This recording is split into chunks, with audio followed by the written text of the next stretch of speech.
Narinig mo na ba ang kwentong ito tungkol sa mga turista na nasunog sa Camiguin kahit malamig ang tubig? May mainit na bukal sa Camiguin na tinatawag na Ardent Hot Spring. Ang temperatura nito ay ligtas para sa katawan. Pero may mga bisita na umuwi na may pula at namimistang balat kahit ilang minuto lang sila napaligo. Ang mga doktor ay hindi mapaliwanag kung bakit. Ang mga matatandang babae sa lugar, ang mga lola na lumaki malapit sa bundok, ay matagal nang nagsasabi ng babala.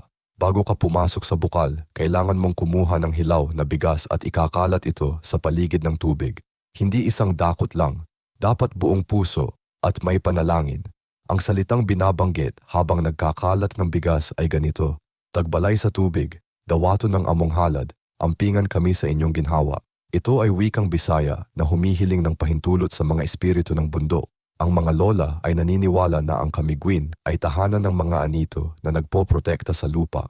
Kung hindi mo sila kikilalanin, sila mismo ang magpaparamdam sa iyo. Susunod ka ba sa babala ng mga lola o susubukan mo ang kapalaran mo?